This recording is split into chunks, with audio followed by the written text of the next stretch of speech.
should Acura even have this car?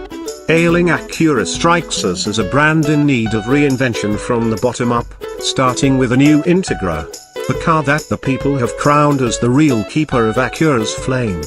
Instead, Honda's luxury brand is starting its long journey back to relevance from the top, with a hybrid supercar that will sell for more than $150,000.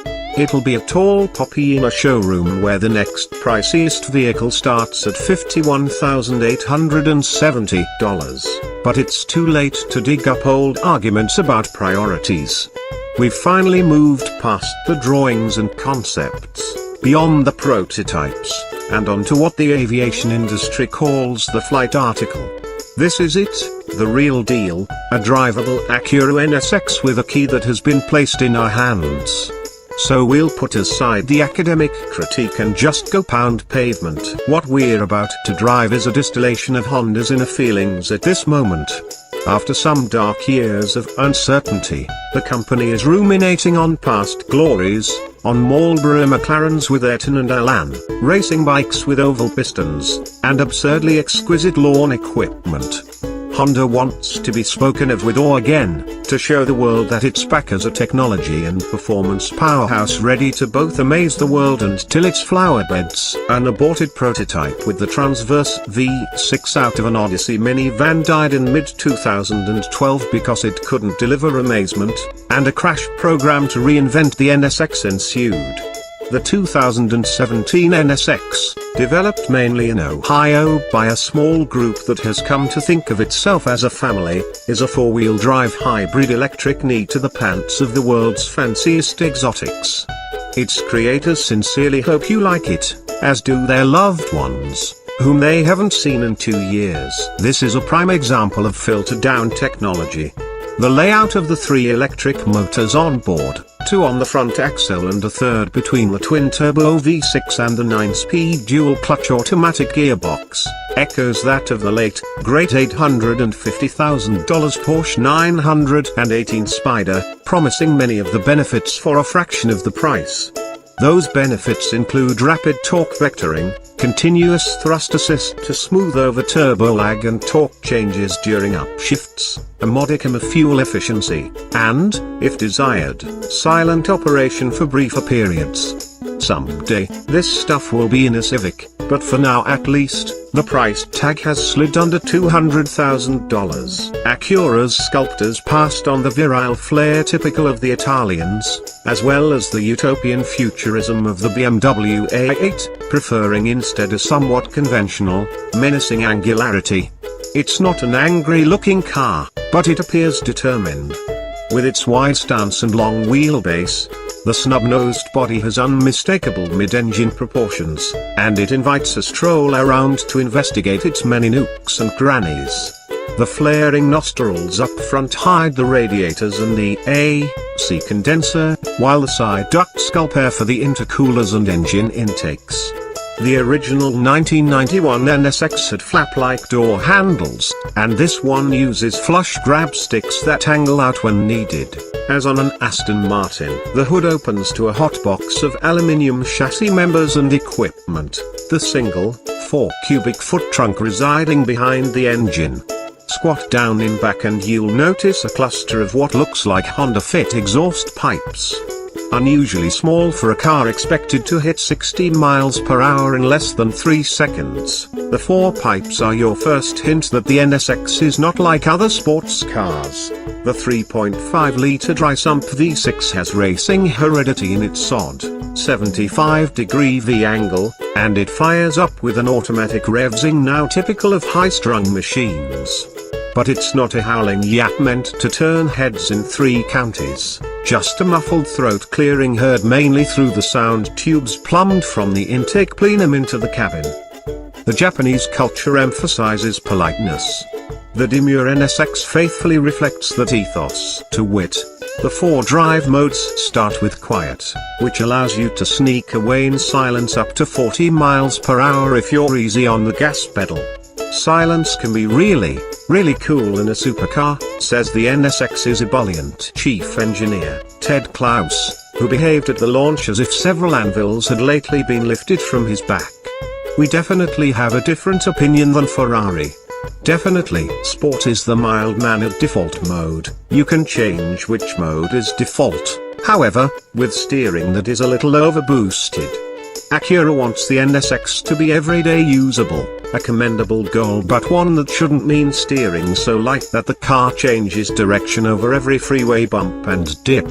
You can't set steering heft or shift speed individually, so you get what the engineers give you in each mode. Sport mode quickly speeds the many ratio transmission to its top gear for fuel economy, which is expected to peak in the mid-20s and average around 22 miles per gallon once the EPA numbers are established. The base tire is a Continental Kinty Sport Contact 5P, sized 245/35 ZR19 in front and 305/30 ZR20 in back. It's the commuter tire, with only middling dry road grip but the promise of wet weather traction and some decent longevity. If you are nailing it on the open road, you'll find the limit a tad too quickly as the front end fights for grip. Fit the optional Michelin Pilot Sport Cup 2s, almost the same meats as on the Porsche 911 GT3, and the grip becomes that of cured epoxy. But you'll be lucky to get 15,000 miles out of the set. Things get interesting when you turn the large console dial to Sport Plus. The electronic tachometer rotates so that red line moves to the 2 o'clock position. Peak engine horsepower is at 7,500 revolutions per minute, and the steering weight finally becomes appropriate to a car with 573 combined horsepower. You can lap a track in Sport Plus and get a taste of the NSX's capabilities, but only a taste on the Continentals, which amplify the understeer tuned in for safety. In Sport Plus, the stability control system still hovers, straightening this and nudging that and cleaning up your imperfect lines. Hold the dial several seconds for track mode and you finally see the vision, the car that Honda dreamed of. On the Michelins, it is ferocious, leaping at corners with steering so tightly wound that you vector the car by palm impulse.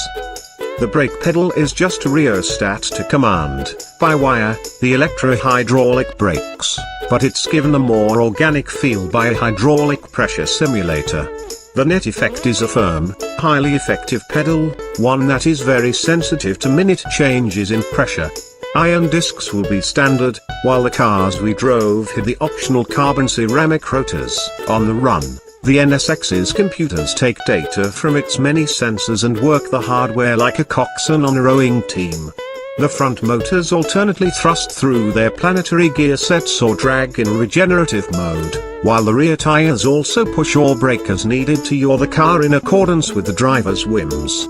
Exiting a corner, you want to get on it early to put the front's side-by-side motors into full tractor mode to help pull the heavy NSX out with startling haste. The upshifts are heard but barely felt, the acceleration curve hardly slackening as the front motors power the car through the gear changes and the rear motor impels the V6 as the boost builds back to its 15.2 pounds per square inch peak. It's a seamless operation and a vision of a future when all cars will be bionic. It's also much too muted.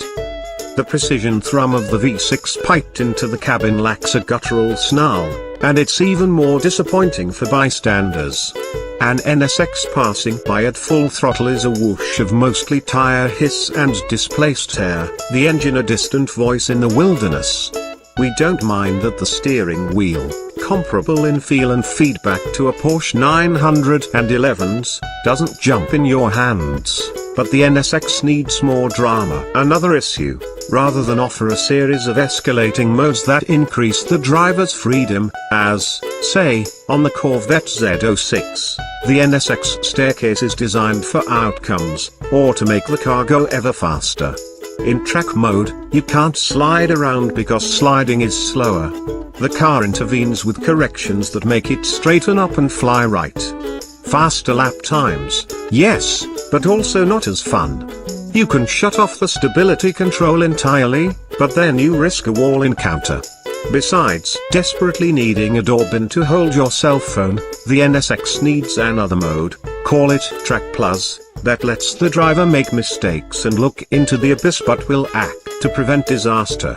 With it, the NSX would be a better learning tool. The overall impression is that of a company that hasn't built a sports car in a while, cautiously feeling its way with a complicated new machine produced by a rushed development program. It has the essentials, what it needs can mostly be added with software. The on-sale date isn't until spring, so there's still time to make the NSX of our dreams.